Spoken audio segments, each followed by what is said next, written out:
Hi there, this is Simone. Today I would like to share some ideas that you could do with scrapbooking, paper scraps, and a cutting machine such as a Silhouette or a Cricut. I have a Silhouette Cameo that is the 12 by 12 inch wide machine. Before I had that, I actually swapped with my friend. So I had a portrait for several years. I purchased it originally to put vinyls, iron-on vinyls onto shirts and fabric creations. But in the past year, I have started to use it for scrapbooking and journaling as well.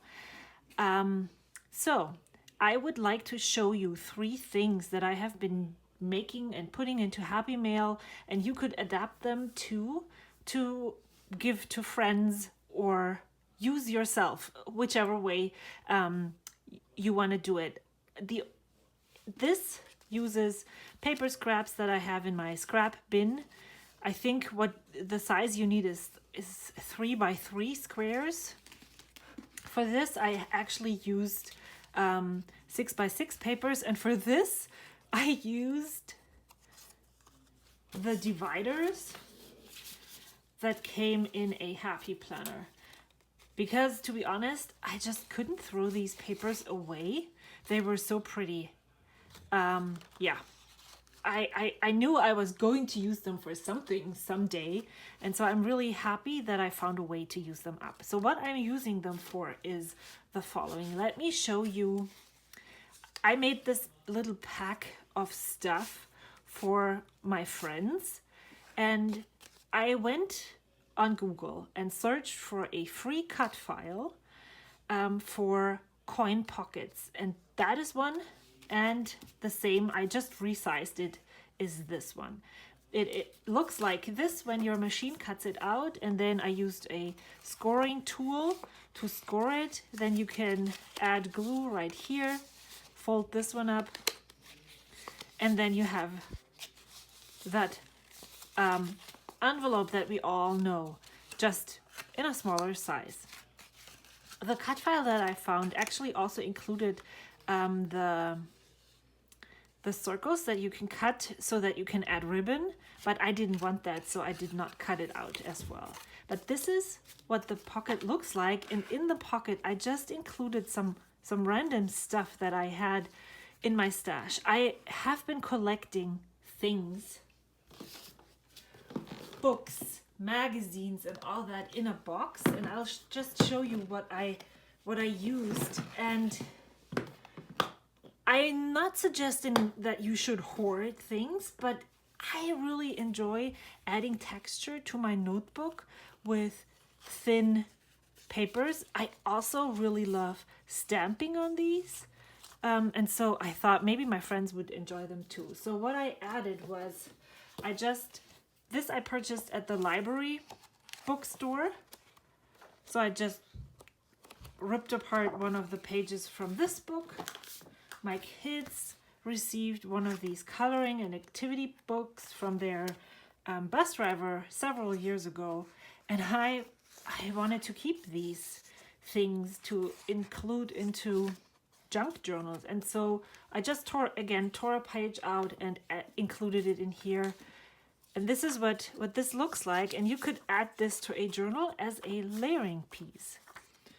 Same with this one. This is from my son's handbook for beginning writers, same from school.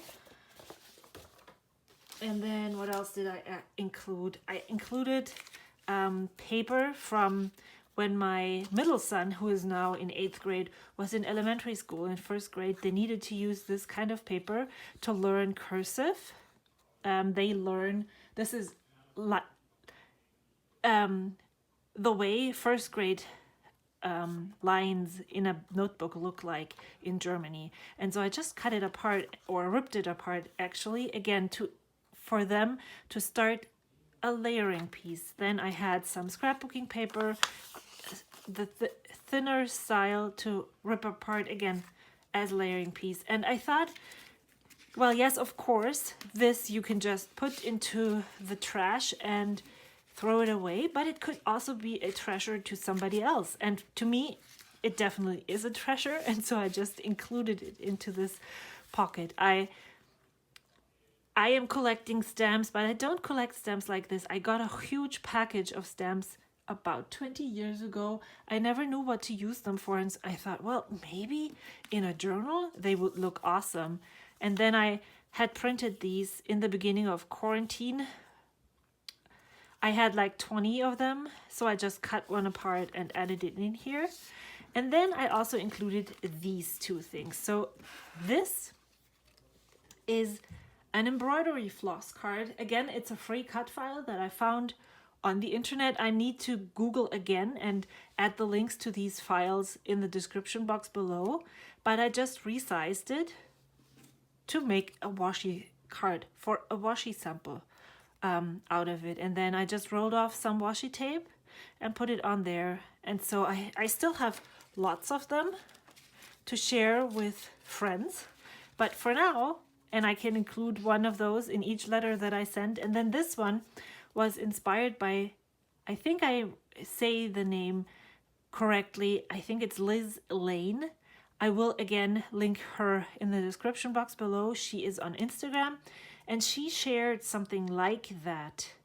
I don't really know what she puts in here, but I was inspired.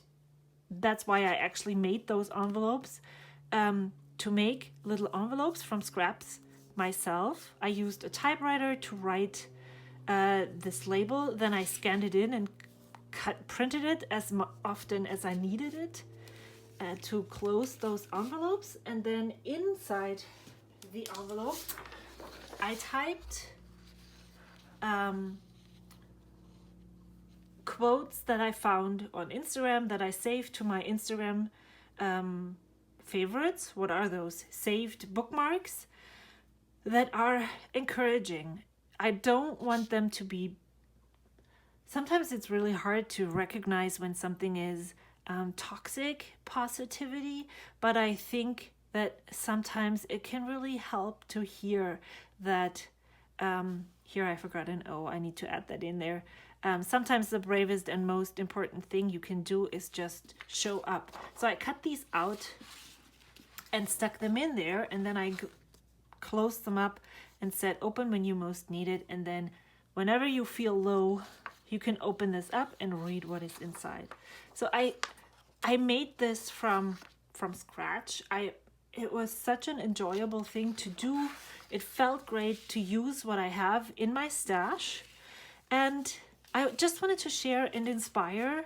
I can't wait for everyone to receive their little envelopes and yeah, be happy. So that is it. I still have so much more stuff that I would like to use up someday, and I will definitely keep on sharing things that I am creating with all the items in my stash. I hope you have a great day. Thank you so much for watching. See you soon. Bye.